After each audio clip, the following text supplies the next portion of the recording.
퇴근길에 좋은 파트너 YTN 뉴스 FM 뉴스 정면 승부.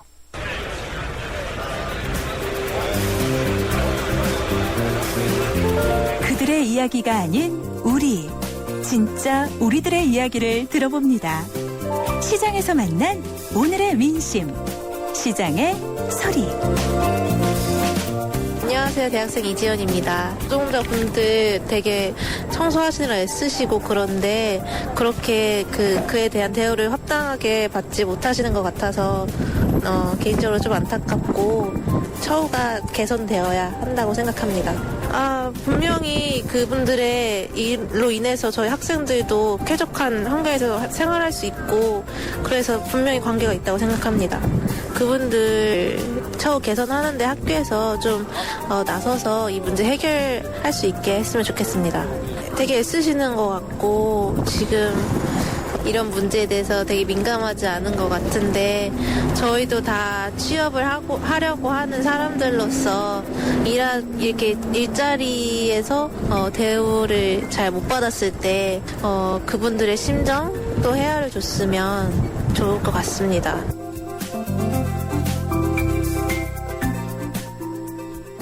네, 뉴스 정면 승부 3라운드입니다. 매일 3라운드에서는요, 진짜 민심이 들리는 것. 시장에서 여러분들의 목소리를 듣고 있습니다. 오늘 시장의 소리는요, 대학생 이지연 씨의 의견을 들어보았습니다. 오늘 진행된 대학교 청소 노동자분들 파업과 관련해서 이야기를 해 주셨는데요. 청소 노동자분들 정말 고생이 많으시죠. 그런데 과연 정당한 대우를 받고 있다고 생각하십니까? 그 안타까운 마음을 드러냈습니다. 자신도 학생이니까요. 앞으로 일자리를 구해야 되는데 이런 일자리가 이렇게 대우를 받아서 되겠느냐 하는 의견을 주셨습니다. 해당 학교가 나서서 노동자들의 환경 개선에 좀 더 힘써야 하지 않을까 싶은 생각이 드는군요. 그리고 오늘 강조의 뉴스 정면 승부 yes or no에서는요. 민주당과 안철수 신당 성공할까요? 라는 질문을 드렸습니다. 청취자 여러분께서 많은 답변을 주고 계시는데요. 의견 몇 분 살펴보도록 하겠습니다. 1323번님. 강 변호사님, 시원시원한 진행이 좋습니다. 아이고, 예, 감사합니다. 근데 이분께서는 예스를 누르셨군요. 안철수 의원은 하늘의 미랄이 되어 성공하리라 믿어요. 라고 적어주셨습니다. 공약을 헌신짝처럼 버리는 그런 행동은 안 할 거라고 생각합니다. 라고 적어주셨고요.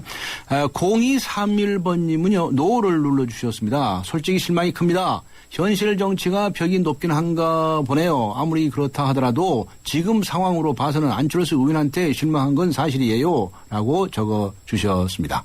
네, 여러분들께서 많은 의견을 보내주시고 계시는데요. 아직 의견 보내지 않으신 분 휴대전화 우물정 0945 우물정 0945를 누르시고 의견을 보내주시기 바랍니다. YTN 라디오 앱 예스로 듣고 계시는 분들도 계시죠. 게시판에 의견 남겨주시면 됩니다. 의견 남겨주신 분들 중에 한 분 추첨을 해서요. 세계 지성인의 필독지 월간 르몽드 디플로마크 6개월 구독권 그리고 맥스무비 영화 예매권을 드리도록 하겠습니다. 네, 그럼 지금부터 뉴스 정면 승부 3라운드 들어가겠는데요. 먼저 교통 이 시각 현재 교통 상황 스포츠 뉴스를 먼저 들어야 되겠군요. 스포츠 뉴스를 먼저 듣고 가도록 하겠습니다.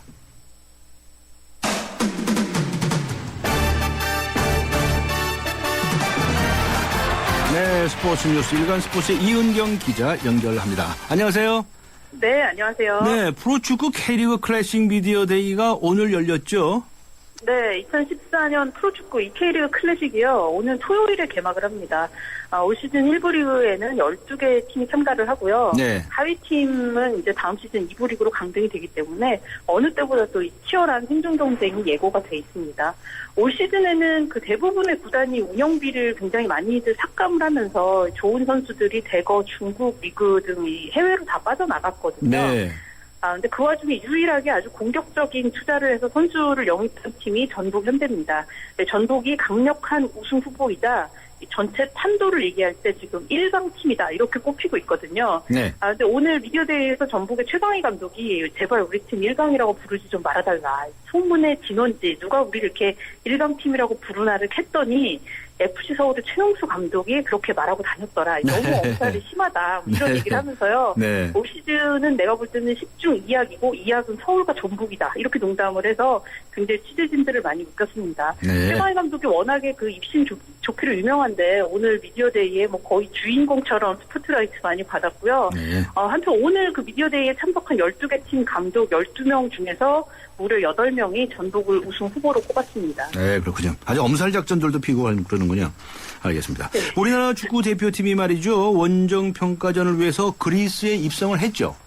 예, 축구대표팀이 오늘 새벽에, 한국 시간으로 오늘 새벽에 그리스 아테네 국제공항에 도착을 하면서 이 본격적인 현지 적응에 나섰습니다.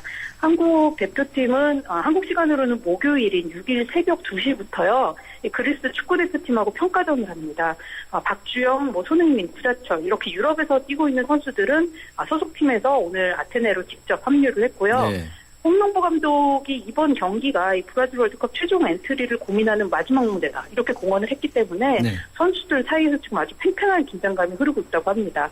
손흥민 선수도 이 웬만해서는 긴장하지 않는 선수인데도 소속팀에서 했던 것처럼 대표팀에서도 이 골 많이 넣고 싶다. 이런 각오를 밝혔고요.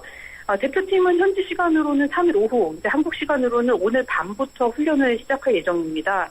네, 그리스가 4-3-3 포메이션을 사용을 하는 팀인데요. 한국이 월드컵 본선에서 만나는 러시아, 벨기에, 알제리 이 세 팀이 모두 이 포지션을 사용하고 있기 때문에 특히 수비 포지션에서 굉장히 좋은 예행 연습이 될 것으로 보입니다. 네, 그렇군요. 손흥민 선수도 긴장하고 있네요. 네. 예, 그러게요. 네, 같은 손신데 말이죠. 이 손현재 선수가 동메달 3개를 땄네요. 모스크바 리듬 체조 그랑프리죠. 네, 한국 시간으로는 어제 밤에 끝났습니다. 네. 이 모스크바 그랑프리에서 손현재 선수가 이 종목별 여기서 동메달 3개를 획득을 했는데요. 이미 그 지난 토요일 밤에 열린 개인 종합 경기에서 러시아 선수 5명에 이어서 손현재가 6위에 오르면서 전 종목, 4종목의 결선 진출에 성공을 했고요. 네. 어제 열린 그 후프 결선에서 17.516점으로 3위, 그리고 곤봉에서도 17.816점을 받으면서 동메달 땄고, 리본에서도 17.766점으로 동메달 추가를 했습니다. 네. 이 볼 종목에서 4위 한 거를 제외하고는 3개 종목에서 모두 메달을 목에 걸었는데요. 아시아 대회가 아닌 이 시니어 국제 대회에서 손현재 선수가 메달 3개를 딴 거는 이번이 처음입니다. 특히 이 각 종목에서 약간씩의 실수가 나오기도 했지만 이거를 아주 유연하고 노련하게 잘 넘겨서 연기가 한층 노련해졌다, 이런 평가 받았고요. 네. 시즌 첫 대회부터 아주 좋은 점수를 얻어서 이 9월에 열리는 인천 아시안게임 리듬 체조 이 개인 종합의 금메달 전망도 굉장히 밝혔습니다. 네, 그렇군요. 아주 젊은 선수인데 노련했다는 평가 듣는 거 아주 듣기 좋습니다. 네, 감사합니다. 예, 리듬 체조에서는 네. 21살이 노련한 나이입니다. 아, 네. 그렇군요. 알겠습니다. 고맙습니다. 네, 감사합니다. 지금까지 일간스포츠의 이은경 기자였습니다. 교통정보, 이 시각 교통 상황 알아보겠습니다. 박화영 캐스터입니다. 네, 월요일 퇴근길 필수 파트너는 안전운행인 것 같습니다. 비교적 차가 적은 편인데도 골치 아픈 곳이 아주 많은데요. 사고 소식 때문에 그렇습니다. 먼저 백범로 삼각지 고가차도에서 용산구청 가는 길 고가차도 끝부분에서 오토바이와 관련한 사고가 났기 때문에 부근으로 혼잡하고요.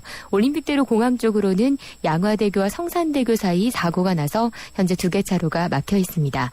통일로 통해서 구파발 가는 길 질병관리본부와 불광역 사이 3차로에서도 역시 추돌 사고 때문에 안전운행이 요구되고 있고요. 끝으로 경부고속도로 서울 쪽으로는 서초와 반포 사이 4차로에 고장차가 서 있습니다. 조금씩 어둑해지는 길 조심해서 4차로 중심으로 이동해 주시기 바랍니다. 뉴스 정면승부 교통정보였습니다.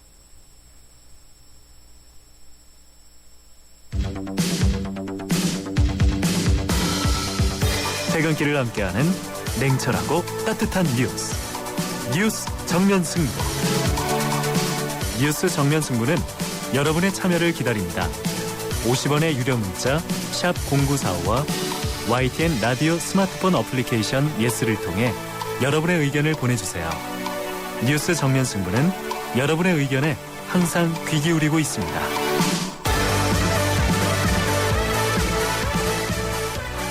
네, 뉴스 정면 승부 3라운드 정면 인터뷰로 들어가겠습니다. 지난해 말 시작된 중앙대학교 청소노동자 파업이 78일째 계속되고 있죠. 그런 가운데 오늘 고려대학교 광장에서는 서울 시내 주요 대학 12개의 청소 경비 노동자분들이 임금 인상과 노동 환경 개선을 요구하면서 총파업에 돌입했습니다. 파업에 참여한 노동자들은 저임금과 열악한 노동 환경 개선을 요구하고 있지만 용역 업체와의 협상은 결렬되고요. 해당 대학들은 몰라라 합니다. 책임을 회피하고 있는 상황이라고 하죠. 이번 파업과 관련해서 자세한 내용 알아보겠습니다. 공공운수노조 서경지부의 고려대학교 홍은숙 분회장 전화 연결하겠습니다. 홍은숙 분회장 연결합니다. 안녕하세요. 네, 안녕하십니까. 고생이 많으시죠? 네, 감사합니다. 네, 앞에 말씀드린 것처럼 오늘 학교 내의 경비와 청소 노동자분들 총파업이 진행되고 있죠? 네, 예. 이 파업 내용 좀 자세히 설명을 해 주시겠습니까? 네네. 고려대 청소 경비, 주차 관리 노동자들이 네. 모두 파업에 참여하였고요. 예, 그 인원은 200여 명이 훨씬 넘는 숫자였습니다. 예, 오늘 고대뿐만 아니라 인근 고대병원, 경희대, 연세대, 이화대 등 총 14개 사업장 비정규직 노동자들이 파업에 들어갔어요. 예, 작년부터 3개월 넘게 영업 회사와 교섭을 해왔는데 회사는 지금까지도 임금 동결 입장만 내세우고 있어요. 네, 우리는 생활임금 보장해달라 요구했는데 단돈 1원도 못 올려준다니까 어쩔 수 없이 파업에 들어갈 수밖에 없었던 거죠. 그렇군요. 오늘부터 파업이 시작된 거죠? 네네. 혹시 뭐 오늘 파업 시작한 이후에 어떤 반응 같은 게 나온 건 없습니까? 아직은 그렇습니다. 아직은 그렇군요. 저 노동자분들의 시급이 말이죠. 네, 예. 지난해 최저임금이죠. 4,860원보다 불과 480원 많은 수준이라고 하는데 맞습니까? 네, 맞습니다. 그러면 겨우 이제 1시간 일하면 뭐 한 5천 몇백 원 정도 받는다는 이야기니까 1시간 일해서 겨우 점심값을 받는다는 이야기가 되겠네요. 네, 예. 맞습니까? 네네. 근데 이렇게 해가지고 생활이 힘들지는 않으십니까? 힘듭니다. 네. 힘드시군요. 네, 예. 식구가 여러분이시죠? 네, 그렇지요. 네. 식대는 따로 제공을 해줍니까? 네, 작년 서경지부 집단교섭 시급은요. 예. 5,700원으로 한 달 5,700원. 기본급이 120만 원 정도이고요. 예. 식대는 한 달에 7만 원이었어요. 예. 이것저것 다 떼고 나면 예. 한 100만 원 정도인데 많이 부족한 게 사실이죠. 그렇군요. 식대도 예. 네네. 식대도 예. 7만 원을 20일로 나누어서 예. 3,500원 정도밖에 안 되는데 네. 요즘 밖에 나가면 3,500원짜리 밥을 사 먹는다는 것은 불가능한 어렵죠. 일이었죠. 네, 그렇죠. 그러면 말이죠. 아침에 몇 시에 출근하셔가지고 몇 시까지 일하시나요? 고려된 경우에는 아침 6시에 출근해서 오후 4시까지 네. 퇴근합니다. 그러면 전부 몇 시간이죠? 보통 10시간이 되는데. 11시 네. 정도를 자죠. 10시간이나 11시간 정도 일을 하시는데 네. 새벽 6시부터 일을 하시려면 댁에서는 몇 시쯤이나 나오시나요? 집에서 6시에 집에서 나오는 것은 보통 5시. 5시. 네, 4시 반에 나오는 사람도 있고요. 그렇겠군요. 네네.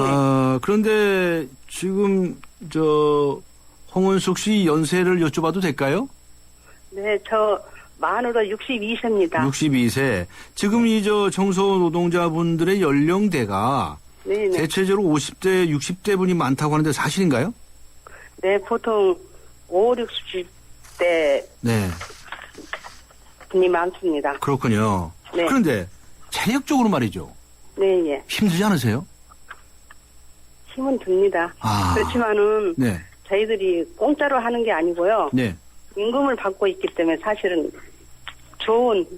기분 좋은 일로, 얼굴로 네. 일을 하고 있습니다. 네. 어떤 장소에서 가든지 보면 청소해 주시는 노동자분들 뵈면 늘 아주 밝은 얼굴로 맞이해 주시는데 그런데 예. 참 이 일이 힘드시고 그러시다면 체력적으로 좀 쉬고 싶다 할 때가 있으실 거예요. 네. 휴식 시간은 어떻습니까? 네. 노동조합 없을 때는요. 예. 시계실도 제대로 없었죠. 네. 창고나 계단 밑에 공간 같은 데서 쉬고요. 예. 화장실에서 밥 먹는 일도 있었고 예. 그래도 고려대는 각 건물별로 휴게실이 생겨서 네. 점심 먹고 휴게실에서 쉬고 있어요. 아, 그렇군요. 네. 그 점은 좀 나아지긴 나아졌네요. 네네. 그런데 워낙이 이제 이 육체 노동을 하시기 때문에 네, 예. 이렇게 쉬어 가시면서 일을 하셔야지 너무 무리하시면 안 될 것 같네요. 네. 그렇죠. 연세도 네, 있으시고 그렇습니다. 하시니까 건강도 네, 그렇습니다. 살펴가시면서 하시는데 자, 좀 이제 어려운 문제 좀 여쭤볼게요. 네. 여러분께서 이 계약을 하신 분들은 한 상대방은 용역업체지요? 예, 예. 네. 용역업체 그 기간은 언제 어떤 기간으로 해서 계약을 맺으셨나요? 원청인 학교가 네. 1년 혹은 2년마다 영역회사들이랑 영역 계약을 맺어요. 예. 그때 회사가 바뀌게 되면 예. 우리 비정규직 노동자들도 서로 새로운 업체랑 다시 근로 계약을 맺어야 되는 거죠. 예, 그렇죠. 노동조합이 있고 또 단역으로 정년 70세를 보장받고 있지만 네. 아무래도 나이가 많고 또 학교가 직접 고용한 게 아니다 보니 네. 해마다 불안한 마음은 드는 게 사실이죠. 네. 노조 없는 곳에서는 훨씬 더 할 거예요. 아, 노조 없는 곳에서는 더 할 거다. 네. 이 용역업체는 이렇게 자주 바뀝니까? 바뀝니다. 바뀌어요. 네, 저 2년마다 1년마다 바뀝니다. 2년마다 1년마다. 네네. 그럼 자꾸 5년을 네. 일한 사람도 있는데요. 네. 단지 직접 계약한 게 아니라 네. 우리에 대한 책임이 없다 하는 건 네. 교육을 담당하는 기관으로서는 맞지 않는 거라 생각해요. 네. 지금 우리가 요구하는 생활임금 이거 결국은 네. 학교 주머니에서 나와야 가능한 건데 예. 어떻게 영역회사하고만 이야기할 수 있겠어요? 예. 그런데 이제 방금 말씀하셨지만 실질적인 사용자인 대학교, 네, 대학교에서 이제 몰라라 한다는 거죠. 네, 예, 그렇습니다. 우리는 뭐 용역업체만 상대하면 된다. 네. 그렇게 이 근로조건 같은 것을 바꾸는 문제는 용역업체하고 얘기해라. 늘 이렇게 대답을 하죠. 네, 예. 근데 사실은 그렇지 않습니다. 사실은 그렇지 않다. 네, 원청이 먼저 해줘야, 네. 네, 하청도. 혹시나 하는 말이죠. 겁니다. 네, 예. 혹시나 네, 원청 그 대학교가 네. 용역업체하고 계약을 할 때 네, 예. 너무 싸게 계약을 하니까 예, 예. 자동적으로 용역업체도 우리 청소 노동자분들에게 싸게 계약을 하는 네. 거 아니냐 이런 생각을 가지고 계십니까?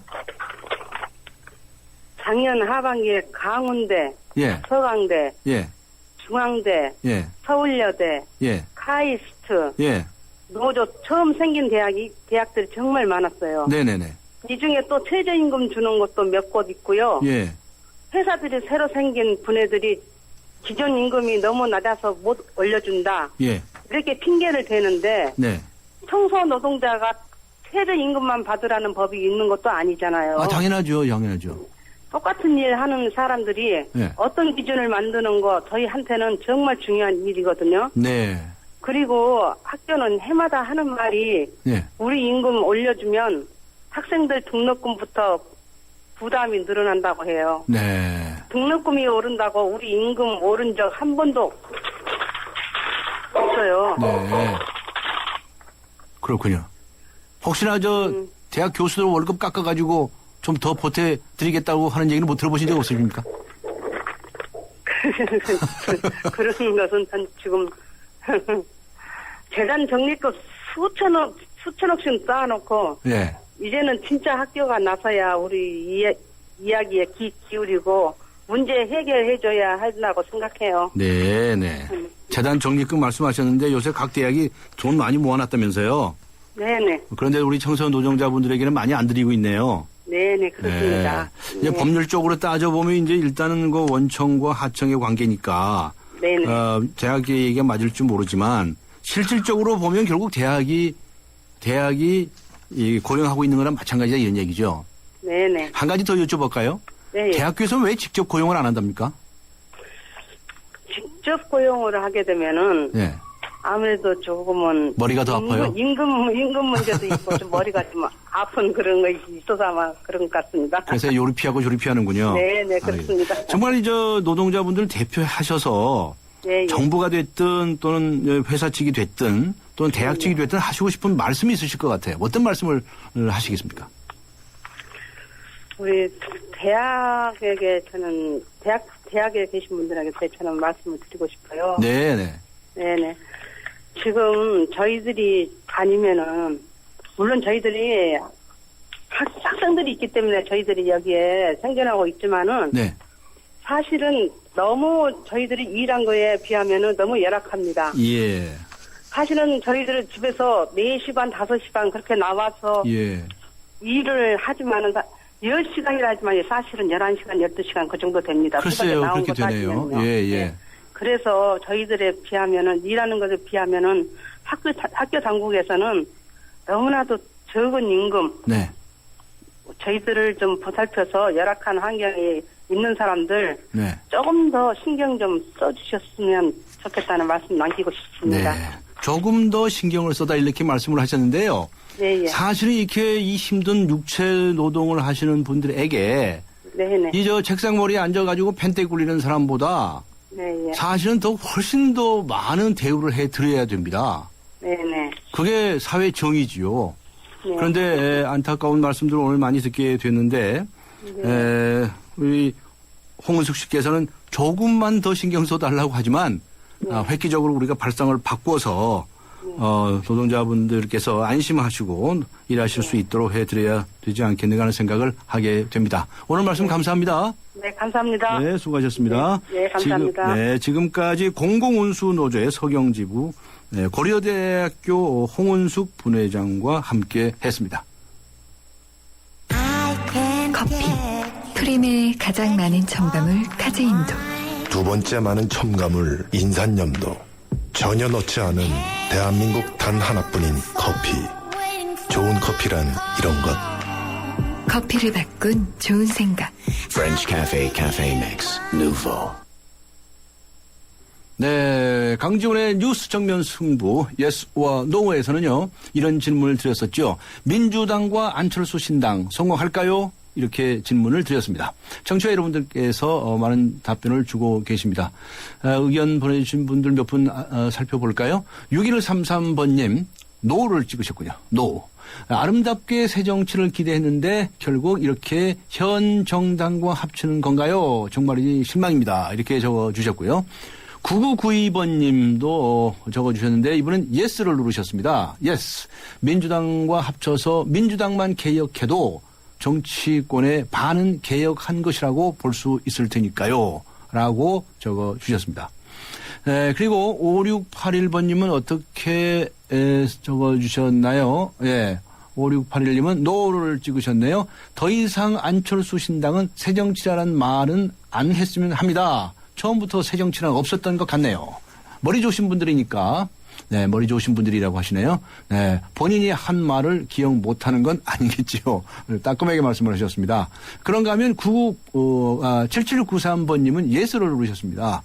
기대가 큽니다. 기대를 크다는 말씀을 주셨네요. 정치권에서 국민들 대신 가려운 곳을 시원하게 풀어주실 것이라고 믿습니다. 라는 의견을 보내주셨습니다. 네. 여러 가지 많은 의견을 주셨는데 아직 못 주신 분들도 계실 것 같습니다. 그러신 분께서는 휴대전화 우물정 0945 우물정 0945로 의견 보내주시기 바랍니다. YTN 라디오 앱 예스를로 사용하시고 계시는 분들은요 게시판에 남겨주셔도 됩니다. 의견 남겨주신 분들 중에 한 분을 추첨을 해서 선물을 드리겠는데요. 세계 지성인의 필독지 월간 르몽드의 디플로마티크 6개월 구독권 그리고 맥스무비 영화 예매권을 드리도록 하겠습니다.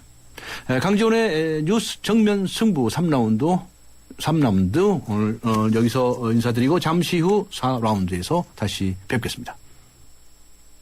서양 고전음악을 완성시킨 천재 작곡가 악성 베토벤. 그의 음악적 잠재력을 일깨워준 사람은 스승인 크리스티안 네페 선생님이었습니다. 네페 선생님은 지루한 이론과 반복적인 연습을 강요하지 않았습니다. 이탈리아와 프랑스, 독일의 유명한 오페라를 감상할 기회를 마련했고 어린 베토벤이 음악에 대해 더 깊이 느끼고 생각할 수 있도록 이끌었습니다. 가르치는 것이 아니라 깨우치는 교육, 아이들의 잠재력을 활짝 꽃피우는 우리 교육의 희망입니다. 이 캠페인은 I am the key, 눈높이 대교와 함께합니다. 엄마, 간병인이 없어도 환자를 돌봐주는 병원이 있다고요? 환자 안심병원은 전문 간호사가 간병 서비스를 24시간 전담하여 환자에겐 빠른 쾌유를, 환자 가족들에겐 간병에 대한 부담을 덜어드리고 있습니다. 환자 안심병원 이용 정보는 02-2276-7000번 또는 검색창에 환자 안심병원을 검색하세요. 먹고 사는 걱정 덜어주는 민생 안심 정보 모르면 안 돼요. 천만 시민 생활의 힘 캠페인은 서울특별시가 함께합니다. 살아있는 뉴스 깨어있는 방송 한국의 뉴스 채널 YTN 뉴스 FM. 네, 뉴스 정면 승부 4라운드입니다. 오늘 강조는 뉴스 정면 승부 예스와 노에서는 이런 질문을 드렸었죠. 민주당과 안철수 신당 성공할까요? 라는 질문이었습니다. 청취자 여러분들께서 많은 의견을 보내주고 계시는데요. 몇 가지 소개해 올리지요. 2910번님 노를 찍으셨네요. 안철수 신당을 기대했는데 다른 당과 의견들 함께 한다고 하니 걱정이 되는 게 사실입니다. 라고 적어주셨네요. 걱정이 많으십니다. 그 다음에 2817님께서는요. 역시 노를 누르셨네요. 아름답지 않은 선택을 하신 것 같네요. 두 당이 합쳐지면 어떤 정치의 효과를 기대할 수 있을까요? 되레 복잡해질 듯 하네요. 이렇게 적어주셨네요. 반면에 9281번님 예스를 눌러주셨습니다. 신당이기 때문에 앞으로의 행보를 지켜봐야 되겠지요. 기대하고 있겠습니다. 라고 적어주셨습니다. 네, 우물전화, 휴대전화 우물정 0945 우물정 0945로 의견 보내주십시오. 그리고 YTN 라디오 앱 예스를 사용하고 계시는 분들은요. 게시판에 남겨주시면 됩니다. 의견 남겨주신 분들 중 한 분을 추첨을 해서 선물을 드리겠는데요. 세계 지성인의 필독지 월간 르몽드 디플로마티크 6개월 구독권 그리고 맥스무비 영화 예매권을 드리겠습니다. 그러면 뉴스 정면 승부 4부 들어가겠습니다.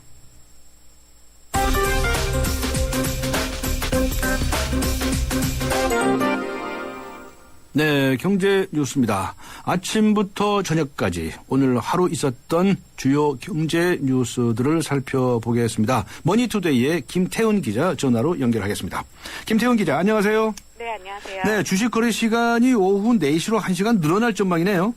네, 한국거래소가 올 상반기 중에 정규 거래 시간을 연장한다는 방침을 세웠습니다. 네. 거래 시간을 1시간 늘리면 그만큼 거래 대금도 늘어나고 또 24시간 돌아가는 세계 주식시장의 흐름에 맞춰서 외국인 투자자들도 늘어나는 효과를 기대할 수 있다는 겁니다. 네. 이미 거래 시간 연장을 할 수 있는 시스템이 갖춰져 있어서 상반기 내에 정규 시간을 연장하는 데는 문제가 없다는 것이 거래소 입장입니다. 하지만 거래 시간 연장과 거래 대금 증가가 큰 상관관계가 없다는 반대 의견도 만만치 않습니다. 또한 금융위원회의 승인이 필요한 사항이기 때문에 정부 방침도 지켜봐야 한다는 지적입니다. 네. 그리고요, 지금 우크라이나에서 전운이 고조되고 있지 않습니까? 네. 네, 그래서 아마 국제금융시장도 좀 불안해지는 것 같은데 어떤가요? 네, 금융시장에서 위험 회피 성향이 2001년 9.11 테러 이후 최고조로 높아졌다는 분석이 나오고 있습니다. 네. 주말에 그 우크라이나에서 전쟁 가능성이 이렇게 제기되면서 오늘 아시아 금융시장에서는 금값이 1% 오르고 달러 대비 엔화 가치가 1개월 만에 최고치를 기록했습니다. 또 유로 대비 스위스 프랑 가치도 1년 사이에 그 최고점을 찍었는데요. 금과 엔화, 스위스 프랑 모두 대표적인 안전자산입니다. 상대적으로 위험자산인 주식시장은 약세를 보였는데 우리 주식시장도 오늘 닷새 만에 하락세로 전환해서 코스피 지수가 1960선까지 내려왔습니다. 그렇군요. 김승현 하나그룹 회장의 경영 공백이 장기화되고 있지 않습니까? 네. 하나그룹 3세 경영이 강해지는 것 같은데 그러니까 이거 장남인가요? 네. 김 실장. 네. 그렇죠? 네, 네. 김승현 회장의 장남 김동관 실장은 지난 2010년 1월에 한화에 입사해서 지금 핵심 사업인 태양광 사업을 진두지휘해서 경영에 네. 손을 댔고요. 네. 이번에 그 김승현 회장 차남 김동환 씨가 하나그룹 계열사에 입사해서 본격적인 경영 사업에 들어간다고 합니다. 그렇군요. 하나그룹의 디지털 마케팅 업무를 담당할 예정이라고 하는데요. 이번 주 내에 입사를 할 예정이라고 합니다. 네, 지켜봐야 되겠습니다. 네. 오늘 말씀 감사합니다. 수고하셨습니다. 감사합니다. 네, 지금까지 머니투데이의 김태훈 기자와 함께 경제 뉴스 살펴보았습니다.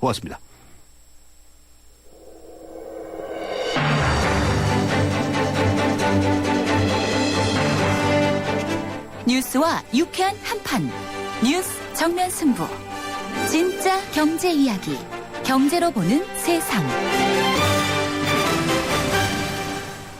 네, 정면 인터뷰 4부 순서입니다. 세상을 바꿉니다. 경제에 관해서 수다를 좀 떨어보겠습니다. 오늘 선대인 소장과 함께합니다. 안녕하세요.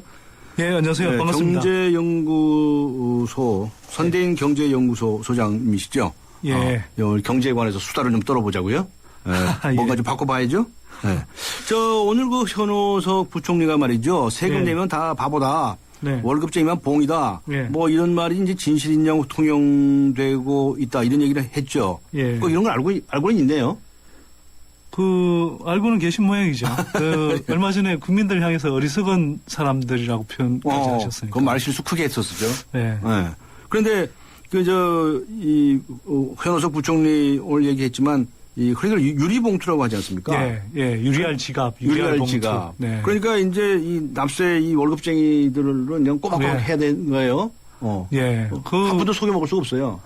그러니까 뭐 이제 근로소득자들은 흔히 이제 월급생활자라고 그러죠. 그렇죠. 그래서 이제 워낙 그 소득이 투명하게 드러나고 또 뭐 혹시라도 빠져나갈까봐 뭐 이렇게 하는 나라들이 뭐 종종 있기는 합니다만 우리나라 경우에도 행정 편의상 원천 징수를 하잖아요.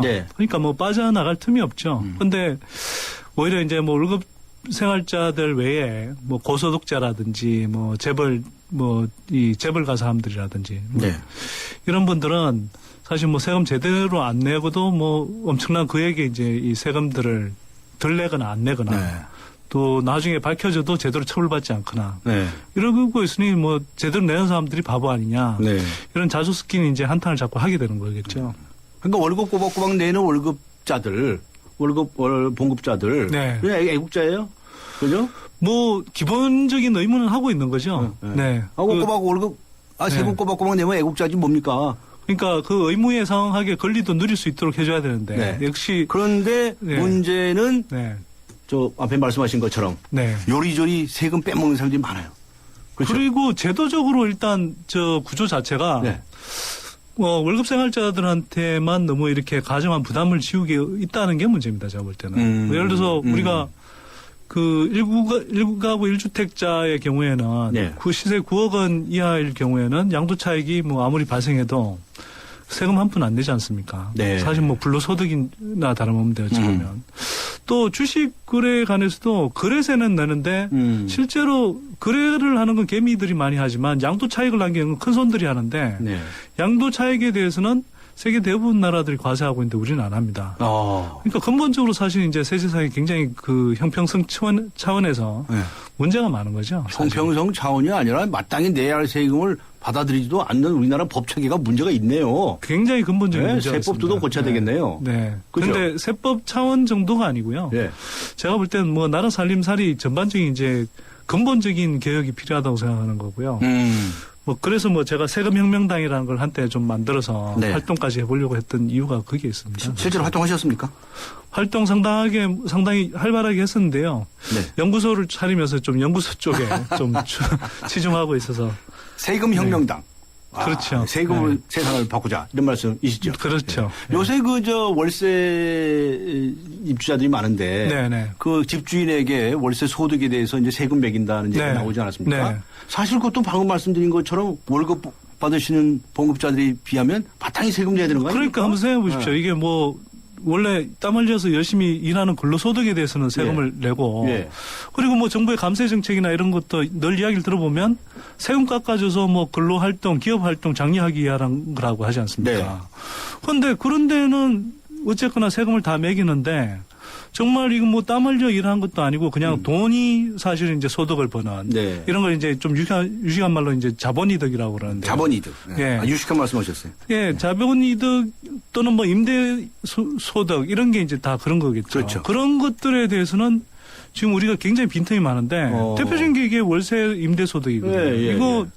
이거야말로 정말 내는 사람이 바보다라고 이렇게 말할 정도로 거의 뭐 내는 사람이 한 5%도 안 될 겁니다. 전체 대상자에. 그런데 이게 그나마 최근에 하여튼 뭐 정부가 월세 소득에 대해서도 과세하겠다 이런 방침을 밝혀서 저는 오랜만에 뭐 현 정부를 좀 칭찬하기도 했습니다. 그렇군요. 오랜만에 칭찬하시는군요. 하여튼 월세를 받으시는 분들은 그래도 집이라도 가지고 계신 분 아니에요? 그죠? 집이 있으니까 집을 당연히 거니까. 이제 뭐 2채, 3채 이상 갖고 있는 분들이 대부분이고요. 네. 또 근데 이제 거꾸로 그 월세를 내고 있는 사람들은 집이 없고 근데 이제 근로소득을 벌어서 이제 월세를 꼬박꼬박 내고 있는 월급쟁이들이 대부분이죠. 네. 그것도 이제 월세를 사는 사람들은 상대적으로 뭐 20, 30대 연령대별로는 그렇고 또 소득으로 따지면 상대적으로 이제 뭐 월급을 받는다고는 하지만 소득이 상대적으로 좀 낮은 쪽에 속하는 그런 사람들인 거죠. 그렇다고 하면 사실 전세도 마찬가지예요.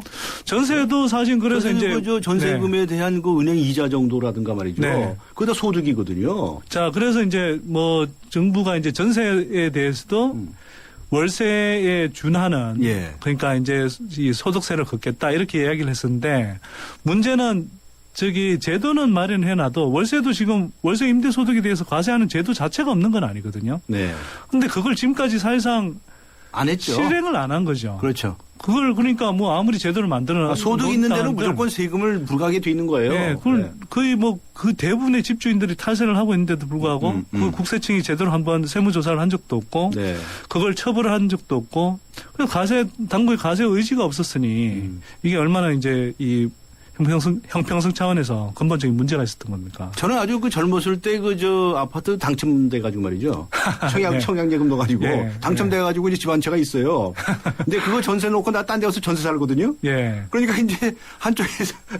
아니, 물론 이제 그런 경우는 이제 그런 경우는 다르겠죠. 똔똔이 되겠는데 그것에 대해서 세금을 다 부과하는 이런 제도를 전면적으로 도입을 하는 것이 이것도 지하경제 아니에요? 그러니까 뭐 이제 불법적으로 안 내고 있으면 이제 지하 경제에 해당할 수 있는 부분인데요. 다만 전세 경우에도 이 3주택 이상에 대해서 이제 이자율이 준해서 뭐 가세 그걸 이제 소득으로 보고 뭐 이제 가세하는 제도 자체는 있는데 아까 말씀드렸듯이 월세도 안 걷고 있는데 전세를 걷는다는 게 사실은 포착하는데 엄청 힘들어요. 그거. 그래서 지금 어쨌거나 정부가 이번에 월세 소득에 대해서 이렇게 과세하고 또 한편으로는 그 이제 세입자에 대해서는 이제 소득 공제 혜택을 일정하게 늘려주겠다. 이 방향 자체는 저는 뭐 잘한 것 같아요. 바람직하다고 저는 생각합니다. 그렇게 해서 또 뭐 월세가 너무 오르지 않겠냐 하는 걱정하시는 분들이 있는데 그러나 아마 시장에서 꼭 그렇게 될 것 같지 않다는 견해도 있어요. 네, 그 제가 또 뭐 한편으로 뭐 부동산 문제에 좀 전문가이기도 한데요. 뭐 그럴 우려가 전혀 없는 건 아닙니다만 지금 월세의 경우는 한 1년 반 이상 지금 지속적으로 월세율이 떨어지고 있습니다. 그 이유는 뭐냐? 뭐 도시형 생활주택, 오피스텔, 뭐 이런 것들이 이제 뭐 아파트 이제 붐이 저물면서 수익형 부동산이다 이러지 않습니까? 수익형 부동산. 근데 실제로는 그 수요가 늘어난 것보다 이제 너나 할 것 없이 이제 또 과도하게 막 달려들어서 투자하겠다 이러다 보니 그 이제 예를 들어서 월세 임대용 주택들이 엄청나게 공급이 됐거든요. 그래서 사실은 이제 그래서 수익률이 지금 떨어지고 있고 그런 관점에서 보자면 지금 월세 공급은 과잉인 상태에서 집주인들이 그렇게 뭐 세입자들한테 빵빵 큰 소리 쳐가면서 지금 뭐 그 월세 세 부담을 증가할 수 있는 그런 상태는 아닙니다, 사실. 그래서 시기적으로도 저는 뭐 이렇게 도입하기에 나쁘지 않은 시기다 이렇게 생각합니다. 언젠가 한번 도입해야 된다면. 하여튼 이 세금 내는 것은 이제 의무예요. 다발적으로도 세금을 낼 수 있다는 그 의식을 가져야 되는데 앞에 말씀드린 것처럼 이 지하경제에 좀 구체적으로 어떤 것들이 더 세금을 거둘 수가 있는 데가 있어요. 그동안에 꼭꼭 숨어가지고서 그냥 엉뚱한 짓 한 데 많잖아요. 뭐 다들 아시겠지만 예를 들어서 건설부패 굉장히 심각하고요. 건설부패에 뭐 우리나라 이제 재벌 대기업들이 다 건설사 하나 시키고 있고. 건설부패 어디다가 세금 매깁니까? 그러니까 이제 그게 부패라는 게 뭐냐면 결국은 비자금이라든지 이런 식으로 해서 이렇게 빠져나가는 돈들이 많은 것이고 그게 이제 세원 포착이 제대로 안 되고 있는 측면이 많은 거죠. 또 중요한 부분은 저는 사실은 이제 뭐 이런 부분도 아까 이제 말씀드린 임대소득 이런 부분도 사실은 뭐 뻔히 이렇게 원래는 소득을 걷어야 되는 소득세를 매겨야 되는 것인데 제대로 소득세를 걷고 있지 않았던 거거든요. 그래서 뭐 그런 부분들이 이제 오히려 중요하다고 생각하고요. 지금 정부가 지역경제 양성화하겠다, 거기서 세금 걷어가지고 복지자원을 쓰겠다 이렇게 얘기를 했기 때문에 과연 이제 지역경제 양성화에도 얼마나 좀 강도 높은 이런 조치가 나오느냐 좀 지켜보고 있는 거 아니겠습니까? 그 지하 경제라고 하면 그러니까 사람들이 이제 자꾸 좀 너무 이제 뭐 불법 마약 거래, 어두운, 네, 또 매매춘 이렇게 뭐 이제 그 세원으로 잘 포착이 되지 않는 뭐 그런 이야기부터 시작하는데요. 아까 말씀드렸듯이 오히려 이제 우리 경제 전체가 좀 뭐 부패하거나 비정상적인 부분에서 네. 생겨난 비자금 이런 것들을 제대로 이렇게 그런 게 오히려 투명하게 크다. 세원을 확보하고 또 지금 우리가 할 수 있는 영역들 중에 사실 많은 부분들이 사장돼 있는데요. 네. 예를 들어서 뭐 과세 정보들이 사실 되게 공유가 제대로 안 되고 있지 않습니까? 네. 그래서 뭐 정부 박근혜 정부 초기에 금융정보 분석관이라고 해서 이제 뭐 2천만 원 이상 금융거래에 대해서 좀 더 이제 그 과세를 강화하겠다. 그래서 이제 그 우리 뭐 청문회 해보면 다 알지 않습니까? 뭐 장관 후보자라는 사람들이 다 세금 안 내고 있다가 뒤늦게 뭐 증여세를 낸다든지 뭐 네. 이런 이렇게 소동을 벌이고 있는데 사실 거꾸로 이야기하면 우리 지금 어떤 그 소득 파악 시스템 또는 그걸 하고 세원을 이렇게 발굴하는 시스템 자체가 시스템 전체 차원에서 굉장히 큰 문제가 있다. 이걸 이제 단적으로 또 반증하는 이 것이죠. 세무분야에도 할 일이 많네요. 엄청 그렇죠? 많습니다. 그러니까 증여세 말씀하셨지만 자식에게 뭘 증여해줬다. 그 증여세 당연히 내야 되는 거거든. 당연히 내야 되는 거죠. 근데 뭐 그거 어디다 갖다가 어떻게 내냐 모르신 분들도 많아요. 누가 내라고 하는 사람도 없고 나쁜 뜻을 가져서가 아니라 그런 사람도 있는 걸 보면은 우리가 이제 아주 전면적으로 소득이 생기면 반드시 공짜는 없다. 라고 하는 생각을 가져. 지금 저 선재희 소장면 나오셨지만 출연은 조금 드리지만 그것도 세금 떼거든요. 당연히 뭐 기타 소득세를 내거나 이렇게 돼 있죠. 예. 그런데 뭐 아까 지하경제 말씀하셨는데 그것뿐만 아니고요. 네. 더 중요한 거는 사실은 그 사람들이 세금을 제대로 내고 싶어도 아까 말씀하셨듯이 이제 납세 의무를 다 하고 싶어도 정말 낼 기분을 만들어줘야 되거든요. 그건 뭐냐면 예를 들어서 내가 소득에 비해서 공정한 비율에 세금을 내고 있다. 네. 이래야 되는데 나보다 훨씬 많이 사는 사람들이 어떤 식으로든 그게 뭐 탈세일 수도 있고 또는 합법적으로 예를 들어서 정부가 재벌 대기업들의 이제 비과세 감면 혜택을 굉장히 과도하게 많이 주고 있거든요. 네, 이건 굉장히 합법적인 많죠. 예. 네, 합법적인 틀에서 이렇게 주고 있는데 그렇게 되면 땀 흘려 일한 사람들한테는 막 30%씩 이렇게 걷으면서 뭐 대기업 법인세율은 뭐 10%, 12% 이 정도로 만들어 놓는다. 네. 그러면 형평성의 문제를 느끼는 거고요. 네. 또 한편으로는 이게 세금을 내도 이 세금이 엉뚱한 데로 가지 않고 제대로 우리 사회 그늘진 곳을 이렇게 돕는다든지 우리 전체의 삶의 질을 끌어올리는데 제대로 쓰인다.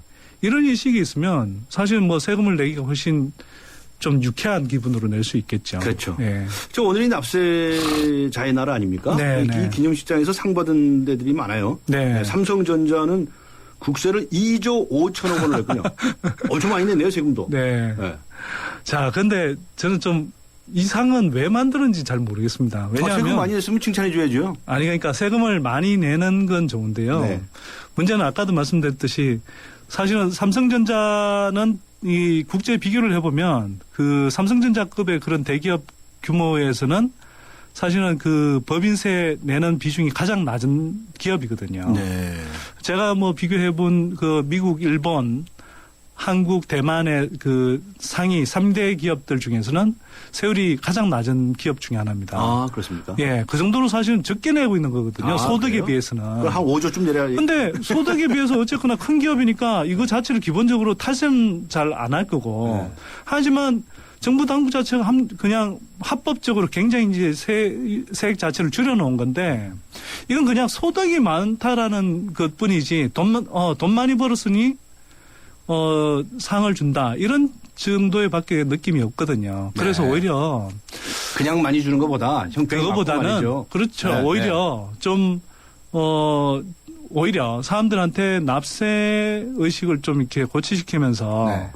제대로 이렇게 세금을 내고 있는 사람들, 네. 저 액수가 작더라도 그런 분들에게 오히려 그런 사람들을 더 잘 낼 수 있도록 그런 사람들한테 상을 주는 게 훨씬 마땅하다고 생각합니다. 그런 것이 중요하다. 이건 사실 그냥 너 돈 많이 벌었으니까 상 줄게 이런 느낌밖에 안 되는 거거든요. 네. 사실 그저 비과세 감면도 많이 받았을 거예요.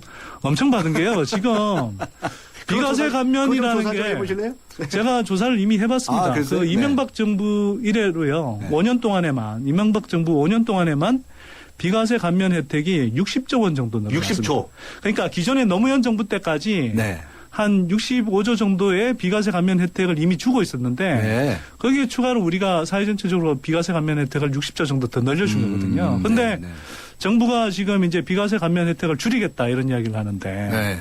문제는 뭐냐면 월급쟁이들 뭐 소득공제 혜택, 이런 카드 뭐 세액공제 이런 것들은 줄인다고 하는데 정작 뭉텅뭉텅 이렇게 나갔던 법인세에서 예를 들어 삼성전자나 현대자동차처럼 대기업들한테 뭐 일자리 뭐 세액공제, 투자 세액공제 이런 식으로 갔던 것들 그런 것들은 오히려 계속 유지를 하고 있거든요. 네. 그러면 이게 비과세 감면 혜택을 줄인다고 하더라도 사실 결국 보면 그 굉장히 고소득자들의 알겠습니다. 그런 이렇게 형평성에 맞지 않는 그런 것들은 계속 놔두면서 일반 가게들의 그런 이렇게 혜택을 줄인다고 그러면 그건 또 형평성을 오히려 이렇게 더 해치는 측면도 생기는 거죠. 뭐 법인세 문제에 있어서는 뭐 법인을 키워야 한다는 또 주장도 있어서 참 타협점을 찾기가 어려운 점이 있습니다만 그건 사실 굉장히 이해관계에 치우친 저는 이렇게 주장이라고 생각하고요. 네. 뭐 언제 기회가 되면 네.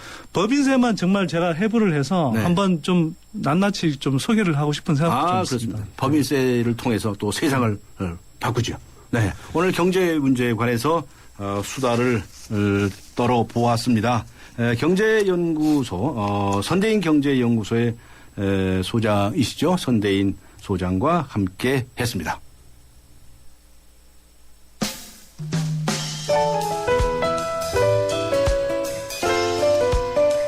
네, 오늘 강지훈의 뉴스 전면 승부 예스와 노에서는요. 민주당과 안철수 신당 성공할까요? 라는 질문을 드렸습니다. 청취자 여러분과 함께 했는데요. 오늘따라 더 많은 분들이 의견을 주셨네요. 네, 관심이 많으신가 봅니다. 민주당 안철수 신당에 대해서 기대가 됐든 우려가 됐든 관심들이 높다고 하는 것이 여기에서도 드러나는군요. 정확한 여론조사는 아니지만 제작진이 자체적으로 집계한 결과로는요. 오늘 결과는 이렇습니다. 예스와 노의 비율은 4대 6으로 나타났습니다. 예스가 4, 노가 6으로 나타났군요. 민주당과 안철수 신당의 성공에 확신을 가지지 못한 분들이 조금 더 많은 것으로 이해가 됩니다. 오늘 뉴스 정면 승부 여기서 마치겠습니다. 내일 다시 뵙겠습니다.